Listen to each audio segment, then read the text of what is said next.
Well, I'm here in New Hartford, New York, and as you can see, they've been extremely busy this morning. I have a video sequence of this around 7:30, and that will be in association with a video or audio from True News that I find extremely important that you are listening to. Very important. But as you see here, they're spraying the crap out of us like we were ants, and of course it's in the vicinity of the sun. So why is that? I don't think it's so much only weather modification. I do believe it's hiding something up there. But as you see, they are extremely busy, and my video with the audio from True News will definitely show that. See that trail there going that direction? It is brand new, it's in the making. Let's see if we can reach to see the end of it. There he is. That's the end of him. He's still spraying. And let's go further back, and that was what I was looking at this morning. So it kind of stays stationary, but those two faded lines you see there and that mist underneath it is actually what I have on the video that started out this morning. It's pretty, right? It is so beautiful. X marks the spot. Perfect parallel lines. I also have a couple of pictures where there is 3 perfect parallel lines where I suspect that actually 3 chemtrails were flying in formation and spraying out. And you can see already out here in the horizon how significant the chemtrails already is. So they've been on it for a while today. Absolutely. They are going non-stop, and they've been on it since 7 a.m. Eastern Standard Time. And that is our sun. God bless you.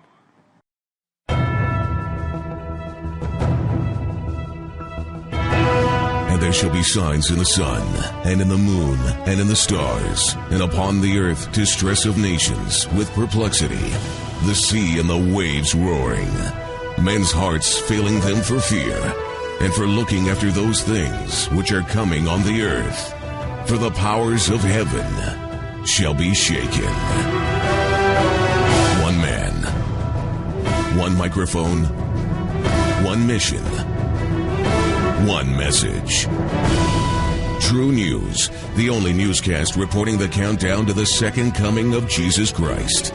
And now for the most powerful hour on radio, here is End Time Newsman, Rick Wiles. This is True News, 1 hour of uncensored news, views, and commentary. Welcome to the program. I'm Rick Wiles. Today's Tuesday, May 5th, 2015.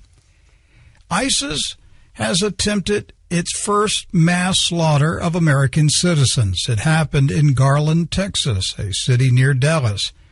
The scene of the attempted mass slaughter was the Curtis Caldwell Center, owned by the Garland Independent School District.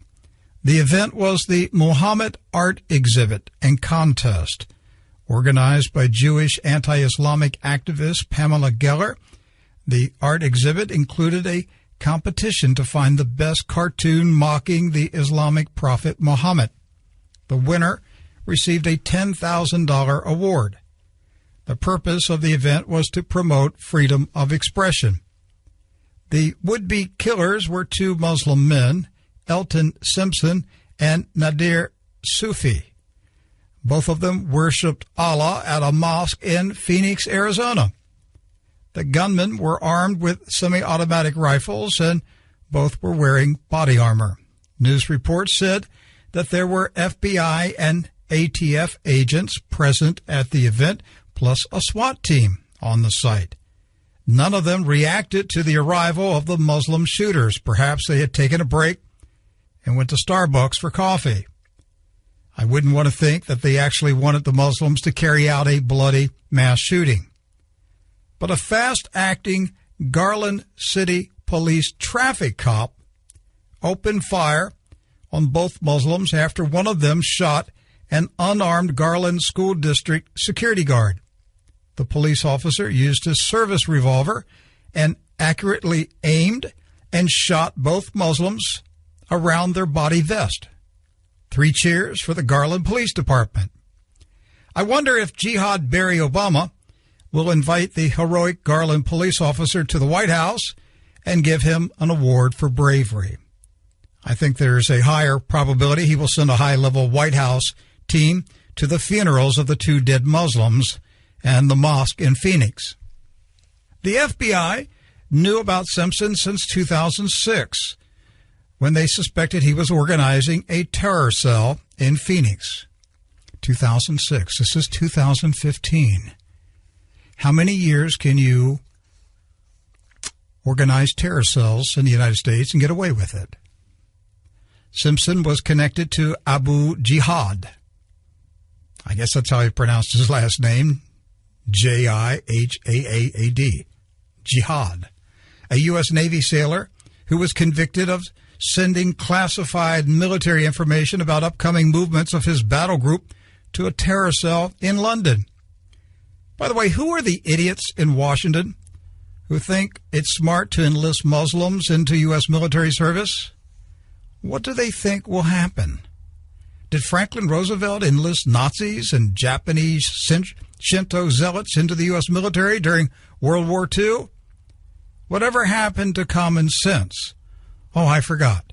Common sense was outlawed by political correctness. All of us will pay a dear price for this stupidity. It's another example proving that socialist thinking is a mental disease. Whenever a nation adopts socialism, the people become stupid.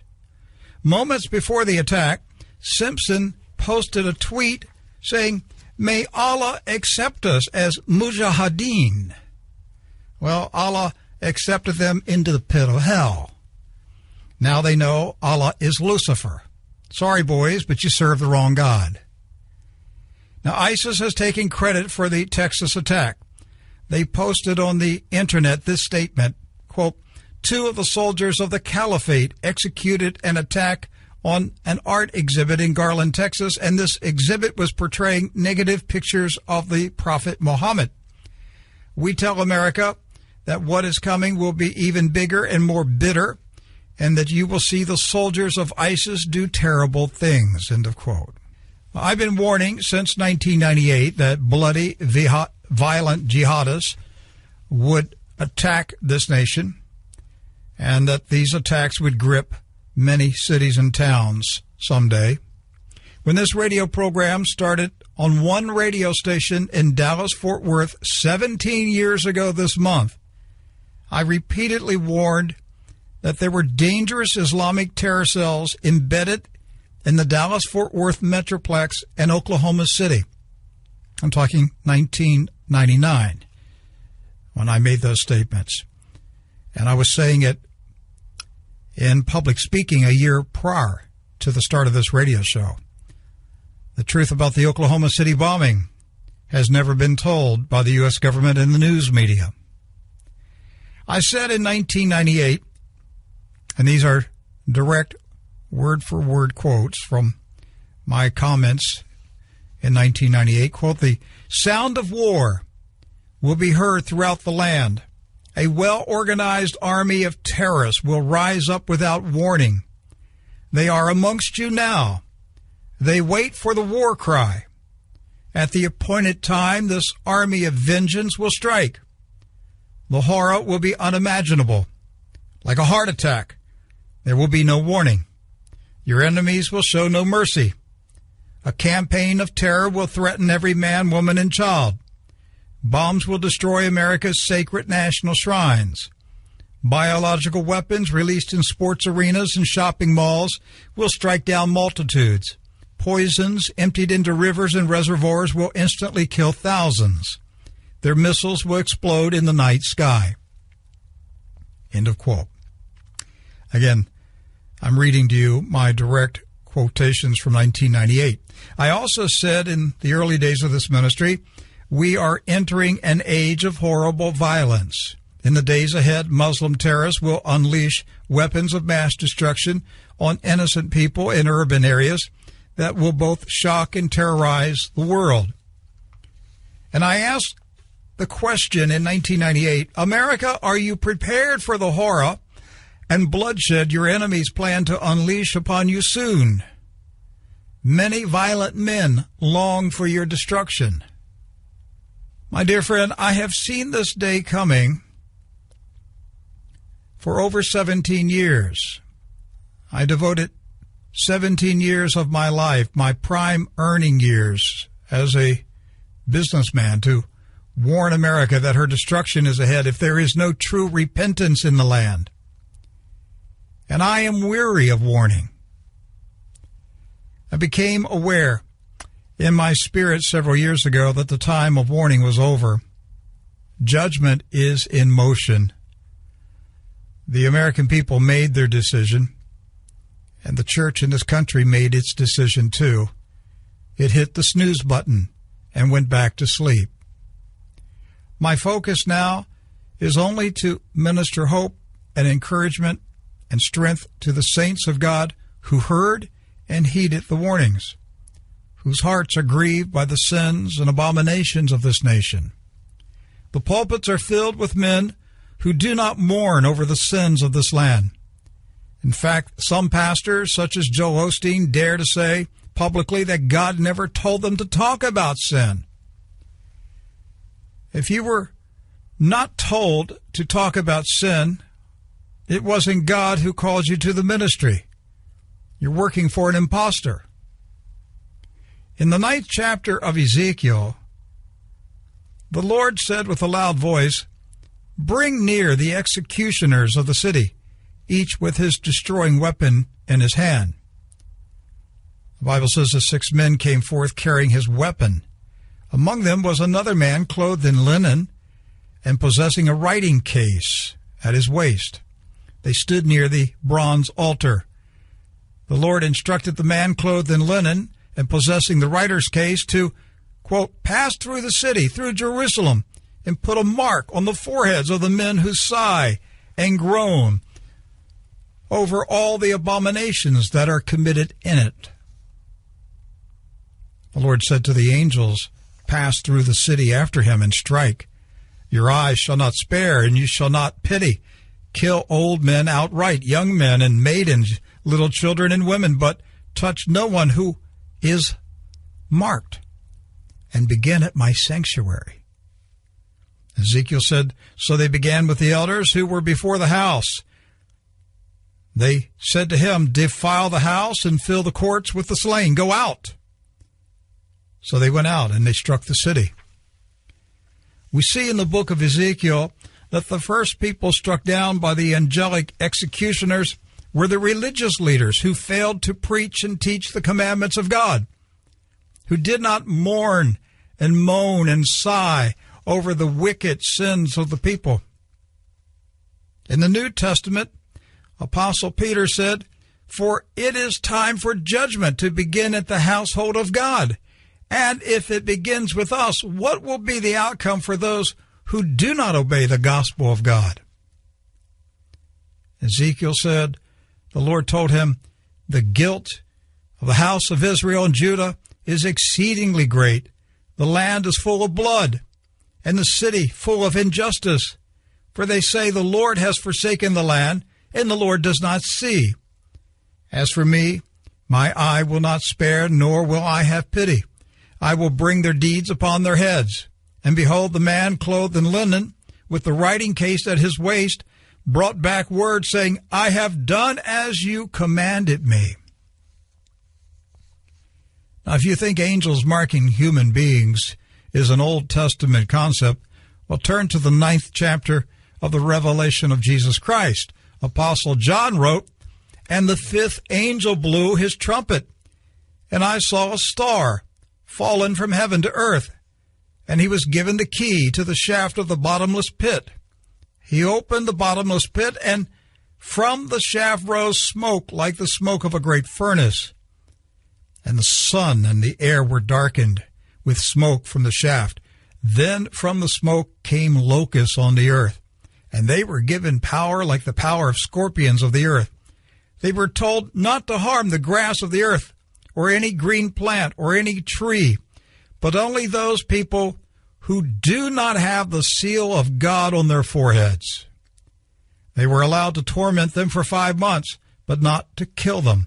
And their torment was like the torment of a scorpion when it stings someone. And in those days people will seek death and will not find it. They will long to die, but death will flee from them.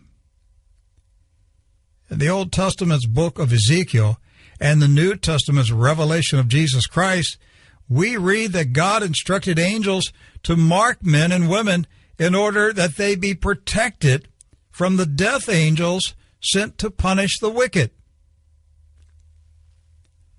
Although I do not long to see God's judgment poured out on my nation or any nation, I'm not fearful. Why? Because I have sighed and moaned and grieved for years over the sins and abominations of the people. I know my forehead is marked for protection. My life will be spared. What about you? Are you worried and fearful of the things coming upon the earth? God says, fear not. If you have sighed and moaned in your spirit over the wickedness of the people, there is nothing to fear when judgment comes. If you haven't been grieving over your nation's sins, well, start sighing and moaning now, while there is time. Show the Lord that the sins of the people are grievous to your spirit. Why would they be grievous to your spirit? Because sin is rebellion against our Heavenly Father. Our Heavenly Father is the most loving, kind, generous Father anybody could ever have in life. So why do humans sin to such a degree that we provoke Him to wrath? This is True News. I'm Rick Wiles. Reporting the countdown to the second coming of Jesus Christ. You're listening to True News, the End Time Newscast.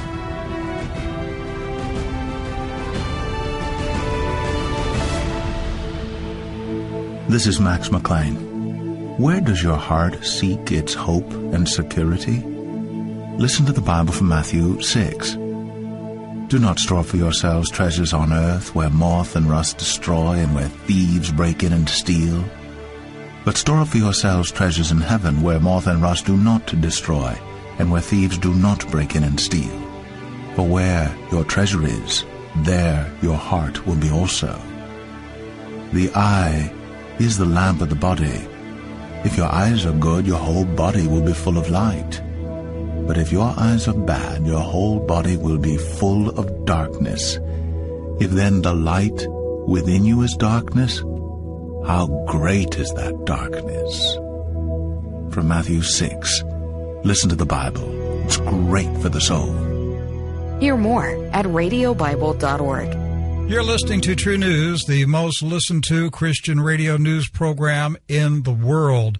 Later this month, True News will begin its 17th year of radio broadcasting, and we give Jesus Christ all the glory and honor and praise for His blessings, His favor, and His protection of this worldwide radio ministry.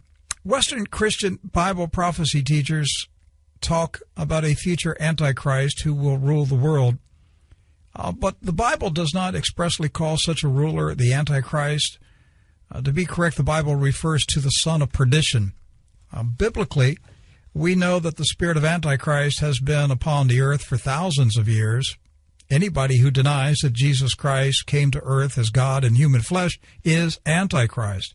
Therefore, the followers of Islam, Judaism, Hinduism, and all other religions that deny that Jesus Christ is God in human flesh, well, they're Antichrist. Many Bible prophecy scholars have speculated for centuries about the identity of the son of perdition, whom they call the Antichrist. Protestant Reformation leaders were certain he would be a future Roman Catholic pope. Others have named various United Nations general secretaries or European kings or prime ministers or even Prince Charles as possible candidates to be the Antichrist. The latest world leader who is attracting attention as a potential son of perdition is the president of Turkey, Recep Tayyip Erdogan. That's the best I can pronounce this man's name. Waleed Shabbat is on the telephone to talk about the creepy Turkish president. Waleed was a Palestinian zealot before he became a Christian. He is the founder of the Shubat Foundation. His website is shubat.com. Walid, as always, welcome back. You bet. Thank you for having me. Yes, sir. All right.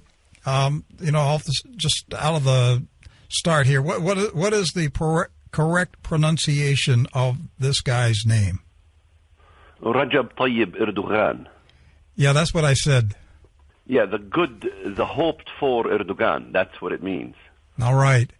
Oh, that's. I don't think I'm going to get there in this interview. So I'm just going to give him a nickname. I'm going to call him, I don't know, Ergy or something here.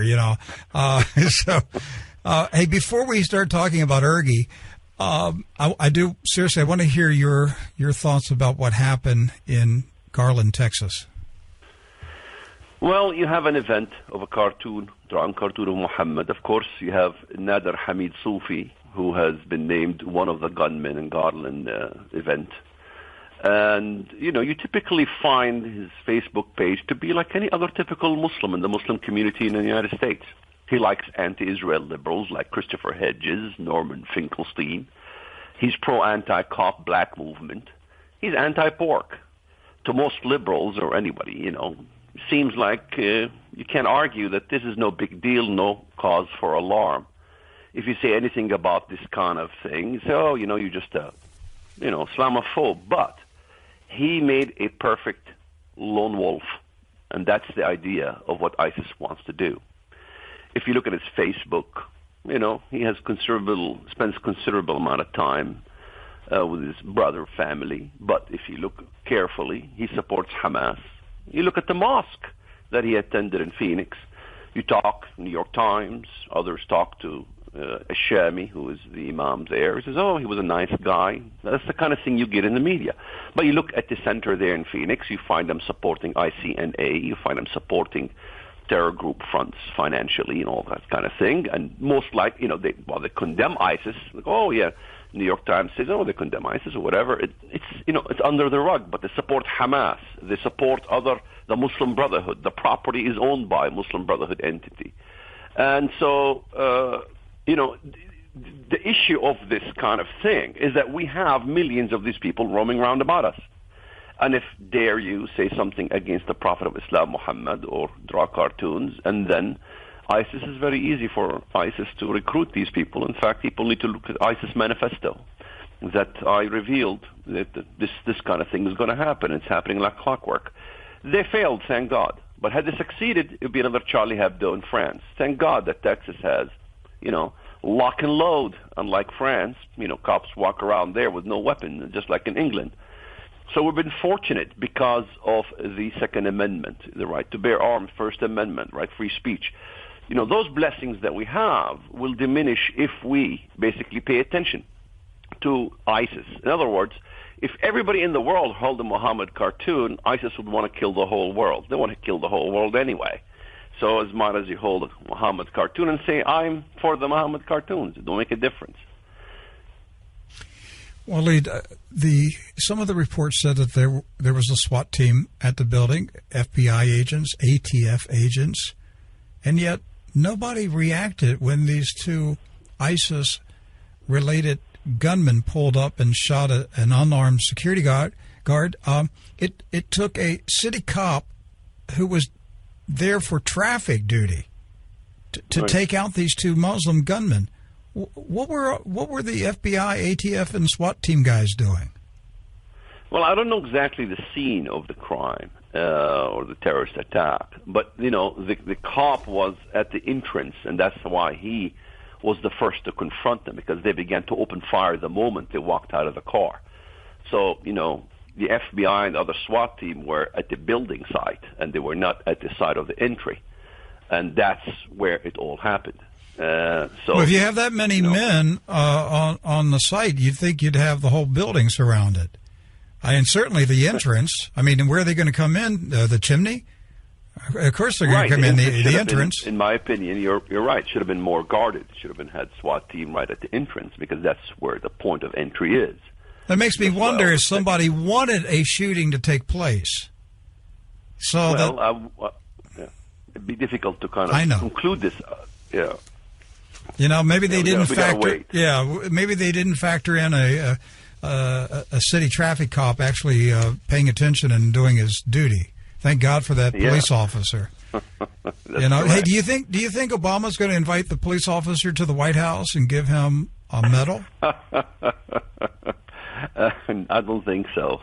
I think there's more condemnation of Pamela Geller's methodology of this whole issue than there is in confronting the Islamists in this country. I mean, I look at the papers, and mostly TV is kind of trying to condemn this activity. Of course, myself, you know, I wouldn't burn Qurans or spend my time spending my life drawing Muhammad cartoons. I got better things to do. Exactly, but, and it was really a foolish thing to do. And I I love Pam. She's been on this program many times. But, you know, why do something like this? You know, I mean, if you had a contest, you know, who can draw the most outrageous cartoon about the mother of the local mafia godfather? Would you be surprised if some gunmen pull up and spray the building with bullets? I mean, why do something like this? Right. Free speech doesn't exist for free speech.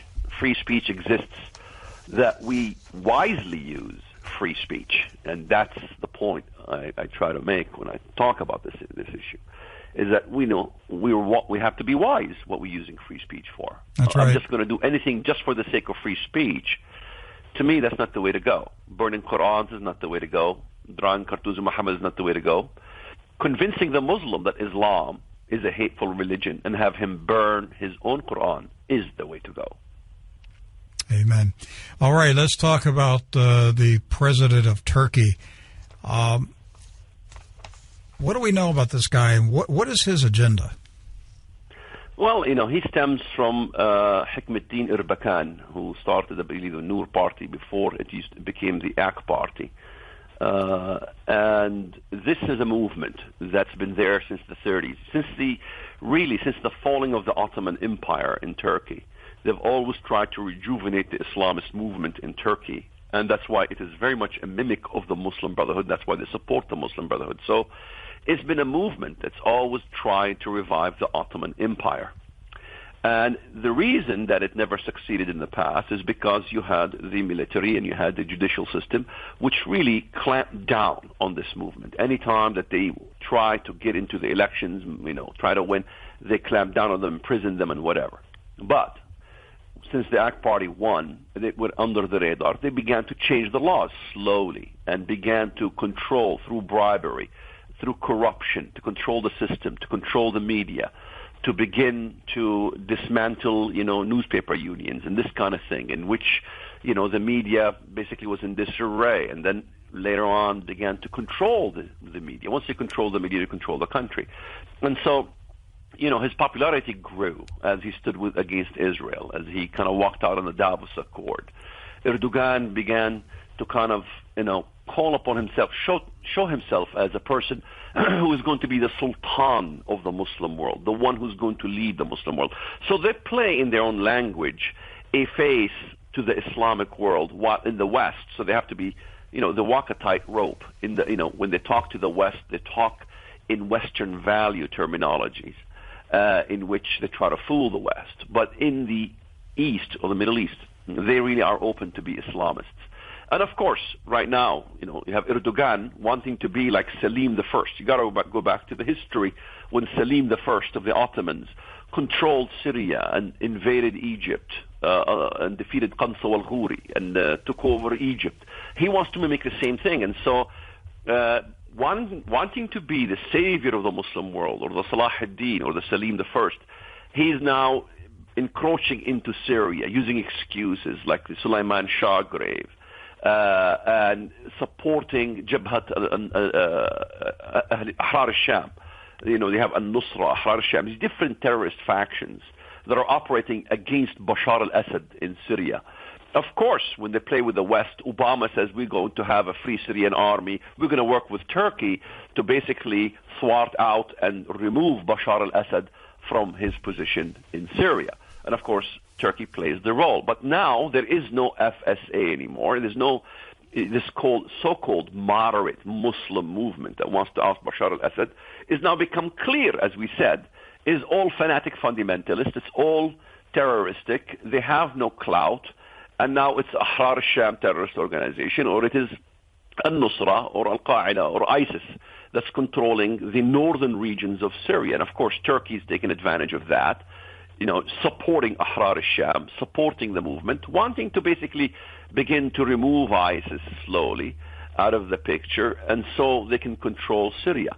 And of course, they also support the Muslim Brotherhood. We have to understand, for a caliphate in Islam to become a caliphate, it has to have the support from the scholarly realm, from what they call al-ulama. Those are the Muslim scholars. Those are the speaking heads of the Muslim Brotherhood. And it's all controlled now by Turkey. So the Muslim Brotherhood, after it was ousted in Egypt, it parked itself in Turkey and is gaining momentum from Turkey, in which Erdogan, of course, pumps in money to start their TV. You have Rabia, a TV station for the Muslim Brotherhood that airs from Turkey.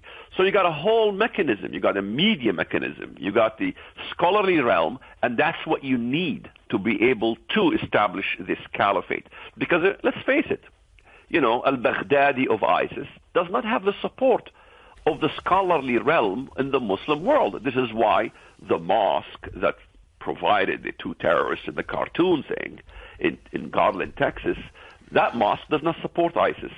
You rarely will find a mosque that will openly support ISIS in the West. But they almost all of them support the Muslim Brotherhood, supports Hamas, which was born from the Muslim Brotherhood. So that has the clout, if you will. And so with the clout, Erdogan wants to build a grand caliphate. When we talk today about a caliphate, we think of al-Baghdadi and ISIS. This is a minor caliphate, but with a grand caliphate, and with Turkey trying to paint itself as a moderate entity, that's when it gets both support from the West as support from the Muslim world, especially when Turkey offers what is called the Turkish model of Islam, which presents an Islam that is palatable to the West. It's open with its, commerce. It is right there in, between East and West. It has a tremendous influence being part of NATO. It's the second largest army after the U.S. in NATO, so it's very, very powerful, very prestigious. And that's where they're focusing on the caliphate currently. This is why Erdogan, really, he is being viewed and even worshipped. In fact, Erdogan sort of announced himself to be a deity. If you touch the garment of Erdogan, you have touched God.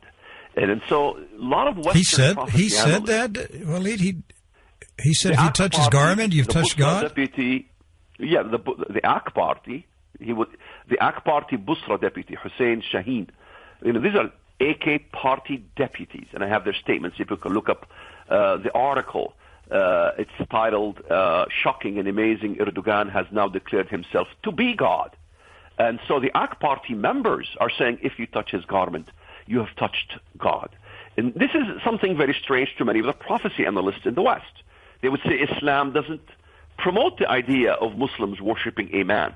However, they don't understand the Islamic concept in the Sufi sect of Islam. It is what they call al-fana. Al-fana literally means the annihilation of self. You annihilate yourself, so now you become as Allah, as God. And this is part of the Sufi process. And I have several articles. I've done the most research on the subject, how Sufism is linked to shamanism, really, and how they do this brainwashing techniques, darvish. American tourists go to Turkey, see the darvish rolling round about. They think, oh, yeah, it's nice. But really, it's the process of al-fana, as taught by Jalal ad-Din al-Rumi, the spearhead of the Sufi ideology in the Muslim world. And that comprises of 1/5 of the Muslim world. It is the sinew, if you will, and the dynamo of the success of the Ottoman Empire. And so it collides with Wahhabism. And this is why most Americans don't get it. Because when they think Islam, they think Wahhabi Islam of Saudi Arabia. They don't understand that what catapulted Islam is not a bunch of Wahhabists. It was finally the Ottoman Empire, a bunch of Sufis. And they have respect for the Shia ideologues. They have respect for the icons of the Shia, Hassan, Hussein, so they can unite with Iran. And that's why we see Erdogan not objecting about Iran, Erdogan not facing and confronting Iran. He's working with both Saudi Arabia and with Iran. It doesn't matter to him, because his idea is to control everything. He works with Qatar. He has a military deal with Qatar in which troops on the ground Turkish troops on the ground can appear in Qatar. And they're working right now to intervene in Syria with putting troops on the ground. And so it becomes the mechanism because of its massive military. And let's not forget, the biblical text is very clear about this beast entity, which is the body of a leopard, feet of a bear, which is Persia, and Greece. In this case, today, Greece is Turkey, So it's a Greco, sort of, with a Persian aspiration. That's Persia, the bear. So it's going to be, just as Daniel said, arising from the Great Sea, the Mediterranean region. And that's what we see. I've been tracking this for 20 years. And so far, I've been correct for 20 years in almost all the articles I wrote. And so I've been tracking it, writing about it before it happens. In fact, you can look at my articles. You see, as we told you this last year or 2 years ago in 2012, here's it happening now. Everything is going like clockwork. Well, Lee, I've got 1 minute remaining. I want to ask you about this bizarre thing that happened a year ago. This is when I really Erdogan got on my radar screen. January 26, 2014, he gave a speech to a Turkish political convention, but he was not there physically. You know what I'm talking about? Absolutely. He wants to appear as omniscient, omnipresent, in that he uses some sort of technology in which his image appears in the crowd. A hologram. In all kinds of different crowds. Hologram. He appeared to the convention as a holographic image. Correct. Absolutely correct. And so we have everything that the biblical text is really looking for. He's proclaiming himself as deity. Just look at Erdogan, proclaim himself to be God. Look at the evidence. The links are all there. Then you have this hologram, worship the image of the beast, this kind of thing. So we see, really, on the horizon, the next 3 years, we're going to see more of this happening. He's reviving an Ottoman facade to the entire country. And he's getting much support, despite that some in the media analyzed last time on the election that he's going to lose. I wrote the article that he's going to be victorious before he was victorious. And in fact, I wrote the article way before, and he's going to win again. Now they're predicting he's going to lose it. No, he's going to win again. Do you think he's the most dangerous person to watch right now? Absolutely, he is the most dangerous person, because if you have Turkey turning as Iran Islamists and uniting with Iran, and Iran gaining its nuclear ability, and Turkey would want its nuclear ability as well. He's working with Japan. By 2023, Japan, Shinzo Abe is promised to give nukes. In other words, to supply the ability for Turkey to have nukes. We got to focus on Shinzo Abe as well in Japan. Americans forget that we fought Japan. Now they hate China. And they don't understand that China has never declared war on the U.S. In fact, China allied with the U.S. to fight Japan. Yet we focus so much on China because, it's growing and it's gaining industrial power. And so we're condemning China, but we're forgetting Japan. Shinzo Abe wants to revive imperial Japan with its religious structure of this kamikaze and the whole thing. So we've written tremendously on this subject. People need to look at Shinzo Abe of Japan, Erdogan, and spend a month really studying this whole issue. Then they will see from a biblical text, from what you see in the media, really, we kind of have it correctly. All right. And if our listeners want to read more about it, Waleed posts a lot of this material on his website, shubat.com. Waleed, thank you so much. Appreciate you being on True News. You bet. God bless. You're listening to True News, the End Time Newscast. Rick will return after this announcement.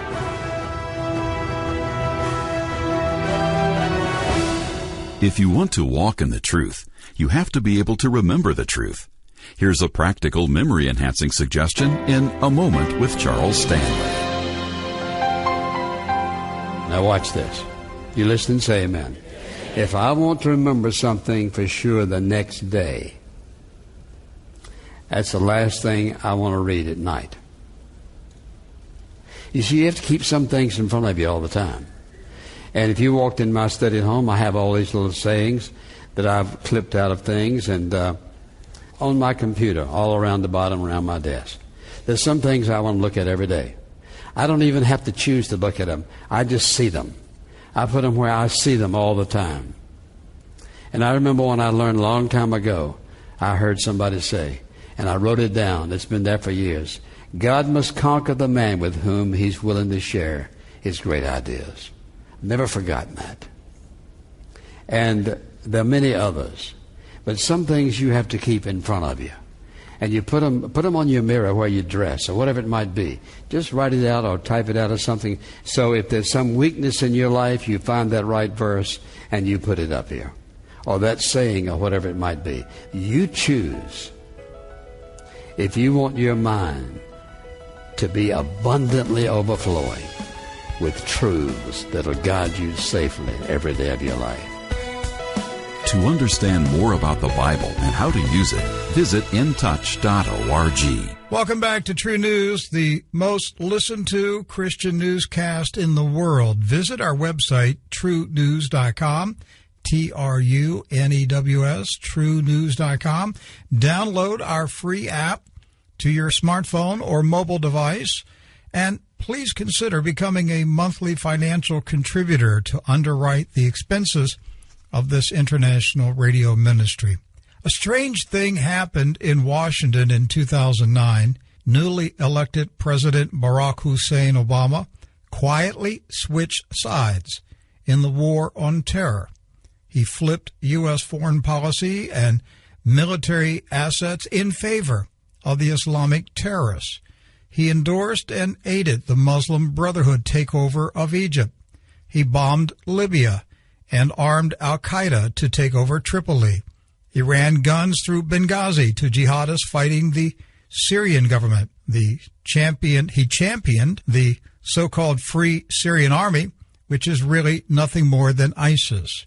Meanwhile, hundreds of thousands of Assyrian Christians in northern Iraq and throughout Syria have been uprooted and forced to flee their ancestral homes. Many of them have been crucified or beheaded by ISIS jihadists who were trained, funded, and armed by covert operations of Western intelligence agencies. Despite the Obama administration's obvious switch to support the terrorists, nobody in Washington dares to mention it. It is one of the most bizarre things I have seen in my lifetime. I refuse to drink the Kool-Aid. I can still discern reality, and I can still recognize lies when I hear them. And it is impossible for me to remain quiet and apathetic when the President of the United States is carrying out a diabolical scheme to aid the formation of an Islamic caliphate that means the death of millions of Christians. Perhaps Mr. Obama is dreaming of becoming the leader of that caliphate someday. As long as my brethren are under attack by Islam, I will use this microphone to defend them and to expose the culprits, including their high and mighty friends in Washington, London, Paris, and Brussels. Retired Lieutenant Colonel Sergeant Sangera is on the telephone to share with you and me his insight into what is happening in the Middle East. He was born in Iran and moved to America in 1980 during the Iranian Revolution. Colonel Sangera spent 6 years of continuous combat deployment in the Middle East. He conducted 144 combat patrols, 22 special forces missions, and 2 key direct action operations while surviving 7 IED attacks and 1 enemy checkpoint engagement. He is the founder and chief executive officer of the Near East Center for Strategic Engagement. Lieutenant Colonel Sangera, welcome to True News. Thank you for having me. Yes, sir. What's going on in the Middle East is bizarre. I mean, it's horrific. It's bloody. It's unimaginable violence against innocent people. But the flip in foreign policy is absolutely bizarre. What is going on, Colonel? Well, I think a couple of things that we got to keep an eye on. And, when I established the Area Center for Strategic Engagement, I really wanted to focus people on looking at link analysis using open source to see what the real realities on the ground are. And there's two realities, really. You could break them down into the ideological battle and an economic battle. The ideological battle, as I've said prior discussions, is really tied to the fact that, in Christianity we have a figurehead that we associate with Christianity. He's the Pope. You have different denominations, of course, but the Pope is the main character, and when he speaks, everybody views him as speaking on behalf of Christianity. Well, no, and I wouldn't agree with. I understand that a lot of people think that the Pope speaks for all Christianity, but that's not how all Christians see it. I agree with you. Mm-hmm. I agree with you. But what I'm saying is generally throughout the entire world, that's how it's seen by other non-Christians, maybe I should say. Okay. However, that doesn't exist in Islam.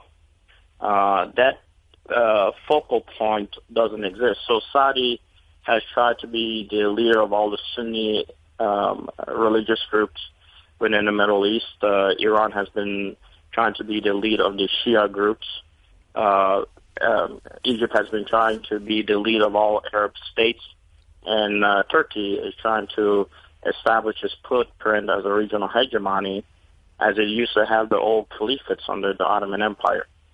So because of that, there's an ideological battle, and these individuals from the various different countries that represent those schools of thought are actually fighting on the field of battle to try to establish themselves as a lead. So are you saying, Colonel, that the main battle going on right now is an internal battle within the Islamic world for who's going to be king of the hill? That's one of them. That's the ideological battle. But then comes the economic battle, which is a global effort. Now, I will tell you, it's not just regional. Don't think about it just this battle being in the Middle East. Saudi Arabia, Islamic banking does fund all the way out into Asia, to include Philippines, to include all the various different countries that could be competing against the Japanese economy in the future. So it's a global reach. That's why you have Iran negotiating with Pakistan, Saudi negotiating with Pakistan, Iran expanding its footprint through China effort into the various different areas within the region, to include the Iranians operating their terror network out of Thailand. So it is a global fight. It is not just a regional fight. And the economic piece of it is just so broad and large that, China needs the resources in the Middle East, so it's going to try to expand within that region. U.S. recently has sided with Iran on the nuclear deal more because of its failing of its economy internally and what it needs to try to do to establish itself as a possible viable economy for a future competing against China, which pretty much most will tell you has overtaken the U.S. economy as the number one economy in the world if it's not been stated here by our politicians. Has Obama abandoned Saudi Arabia as an American ally? I would say the shift has, from the Middle East perspective, has been yes, that he has. Now, that's the Middle Eastern perspective, but when you strike a deal with the UN, on the nuclear deal with Iran, and you are supporting Iranian efforts by supporting the Badr Corps when they move into Tikrit and take over Kirkuk, which was against the Kurdish aspirations in the region. And if you go to our site recently, and we use our Facebook more as a blog than we use our site, there is a U.S.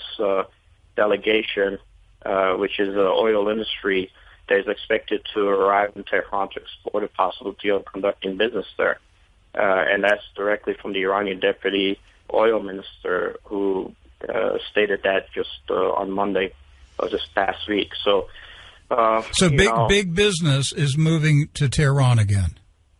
Yes, it is. Okay, now all right, now this is an interesting point, because if the U.S. has abandoned Saudi Arabia as an ally, that also means that American officials know that this is the end of the U.S. petrodollar, because the petrodollar is a link between Saudi Arabia and the United States. If you abandon Saudi Arabia and switch sides to Iran, then Saudi Arabia is going to say that the petrodollar deal that they cut with Richard Nixon and Henry Kissinger in the 70s is over. I would say that's probably true. One thing that we posted on the 29th of March, and it was really stemming out of the first indication that this was going to happen was our 11 March posting on the Near East Center for Strategic Engagement, which looked at Sweden suddenly canceling Saudi military deal. When that started, there were internal issues that began in Saudi Arabia, and we posted then that Saudi could become an emirate, breaking up into three different pieces, possibly losing its northeastern areas to Iran influence, given Iran is very prominent in Basra region. You think the Saudi empire could be broken up into three regions? Yes, it could be. It could become an emirate. They already have internal struggles. I don't know if your listeners know, but Saudi has been desperately trying to control ISIS within its borders. Recently, as you know, as of April 29th, we had been stating 30 days prior to that Saudi Arabia was having internal issues. And what they did in that process, they even replaced the foreign minister of Saudi Arabia, who previously was the lead here in the United States, and they arrested 93 jihadists from within their own country. There's been multiple sacks that have taken place and changes within the Saudi royal structure as to who's going to be the lead in the future in that country. All right, I want to go back to this petrodollar idea, because if this is true, that the U.S. is breaking its deal with the Saudis that's been in place since the 70s, then something new is going to happen with the U.S. dollar and with the currencies of the world. Here's why.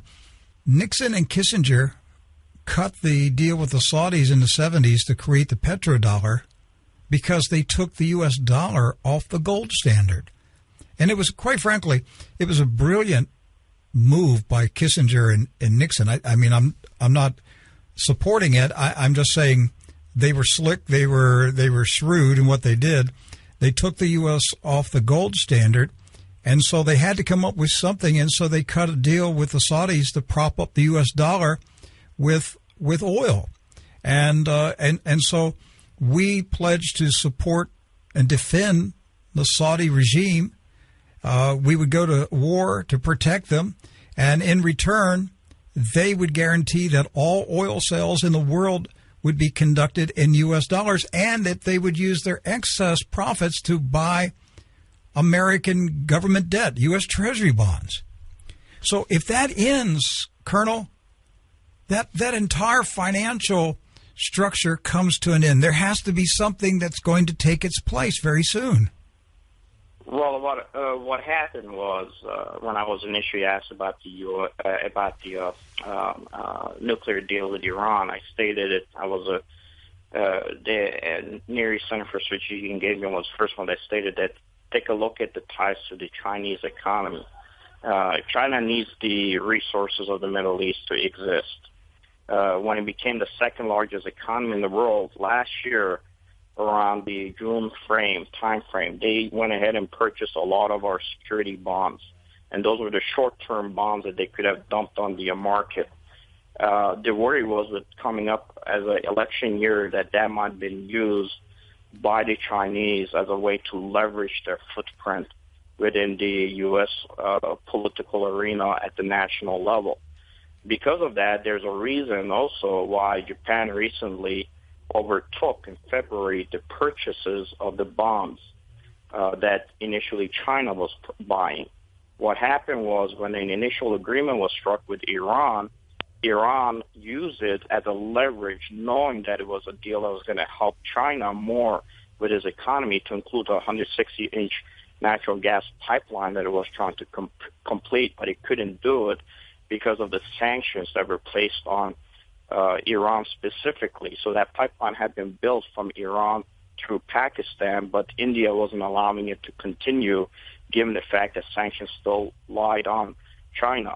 U.S.'s agreement with Iran alleviates the pressure on China, specifically with the fact that it alleviates pressures on the sanctions.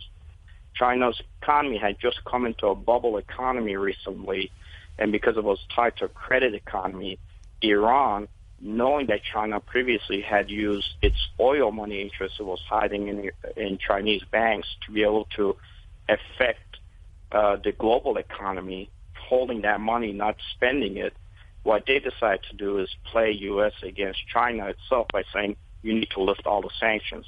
That's why Japan came into the picture as our ally in the region, purchased a lot of those bonds, and at least gave us some stability.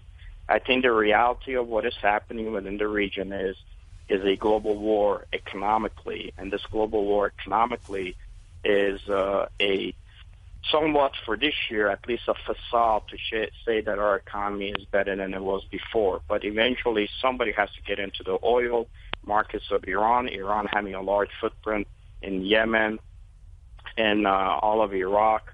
As an example, I will tell you, the Syrian Christians recently had asked their brethren for support just to be able to feed their refugees, and they have currently around 660,000 refugees throughout the entire Middle East.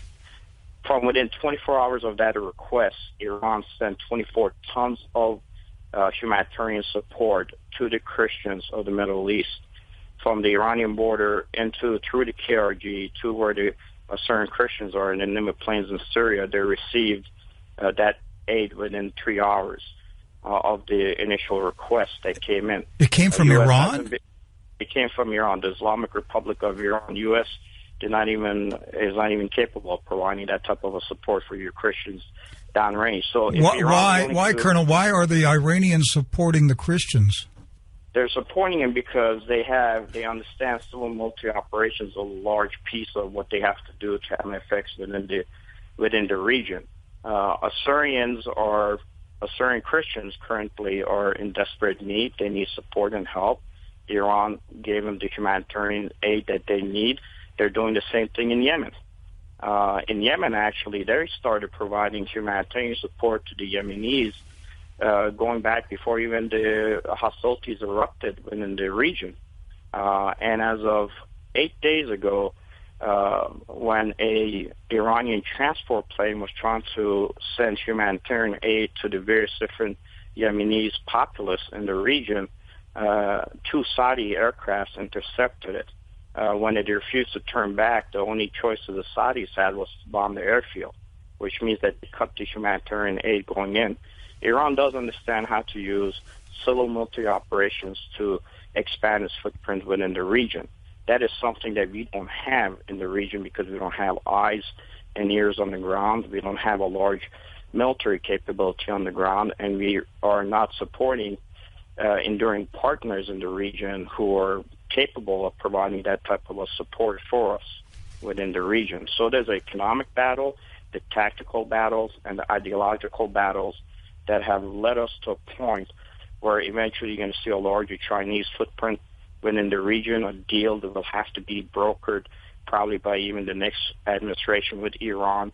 Iran has already expanded its footprint large enough within the region that you're probably going to see much of a defeat of most of the Sunni states within the region politically at the strategic level. Okay, we're down. We only have 1 minute remaining. So you're saying we're going to see the presence of China in the Middle East? Yes, you will.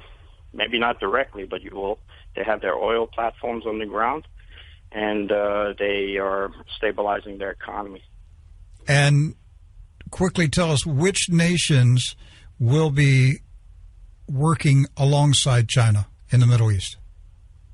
Right now, currently, it's going to be at least Iran.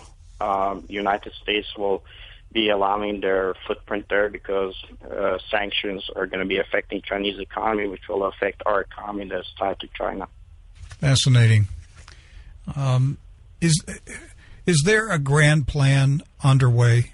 Is somebody trying to remake the Middle East? Some would say that. Some would say that the lines were drawn a while ago. If there's a grand plan, somebody knows about it. But in all cases, what I've told people is find an enduring partner. We've had the Christian Assyrians on the ground fighting since August of last year, and they've asked for $5 million of support to put 10,000 fighters on the ground to be an enduring partner with a democratic viewprint for the Middle East, and that support has not come yet. All right. Well, we appreciate you being here, retired Lieutenant Colonel Soja Sangera. Thank you, sir. Thanks, sir. And thank you for listening to True News today. Whom do you know that thinks like you? Tell them about True News and help us grow. Hey, and if you own a radio that receives international AM frequencies, well, we broadcast 24/7 on world band shortwave frequency 9395. The AM signal covers much of the eastern half of North America. Our programming schedule is a mix of Christian teaching programs and music. We broadcast Southern Gospel and soul-winning sermons on the weekend. And one of my favorite programs is Chuck Crismeyer's Viewpoint every weeknight. Check it out.